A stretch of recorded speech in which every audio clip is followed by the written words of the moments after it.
انسان کو یہ خیالات آتے ہیں نا، سائیکولوجیکلی انسان کو ریگریٹ ختم نہیں ہوتا یا گلٹ ختم نہیں ہوتا، وسوسے ختم نہیں ہوتے، تو اس کے لیے ایک علاج نبی کریم صلی اللہ علیہ وسلم نے بتایا، وہ ہے لا حول ولا قوت الا باللہ۔ اس کو اگر 100 دفعہ کوئی شخص پڑھ لے، لا حول ولا قوت الا باللہ۔ لیکن پڑھنا کیسے ہے؟ پڑھنا اس طرح نہیں ہے کہ آپ بس پڑھتے جائیں۔ یہ ہے کیا لا حول ولا قوت الا باللہ؟ اصل میں کیا ہے؟ حول کا معنی بھی قوت ہے اور قوت کا معنی بھی قوت ہے۔ لا حول ولا قوت، یوں کہہ لیجئے نہ کوئی اجتماعی طاقت، نہ کوئی انفرادی طاقت، الا باللہ، سوائے اللہ کے، نہ گناہ چھوڑنے کی طاقت، نہ نیکی کرنے کی طاقت، الا باللہ۔ اب اللہ کے سامنے اس کو اپنا مسئلہ سمجھ کے نا، اپنا جو بھی مسئلہ ہے وہ سوچ کے اپنے اللہ کے سپرد کر دیں۔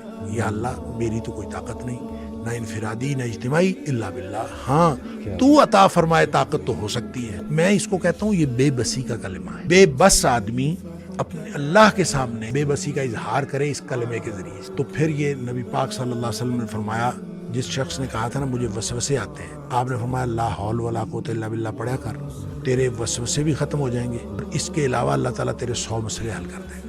آپ اندازہ کریں ایک شخص کے 100 مسئلے ہوتے نہیں ہیں، 2 نہیں تو 4، 4 نہیں تو 6، 6 نہیں تو 8، اس سے زیادہ مسئلے تو کسی کے ہوتے نہیں۔ تو لا حول ولا قوت الا باللہ پڑھنے سے وسوسے بھی دور ہو جاتے ہیں۔ جب حدیث میں اس کا لفظ وسوسے آتا ہے تو میں اس کا سمجھتا ہوں کہ اس سے مراد سائیکولوجیکل پرابلمز ہیں، تو جتنے سائیکولوجیکل پرابلمز ہیں وہ اس سے حل ہو جاتے ہیں۔ اللہ کا ذکر ہر اعتبار سے بہترین ہے، لیکن بعض تو بالکل ایسے ہیں جیسے وہ تیر بہدف ہے۔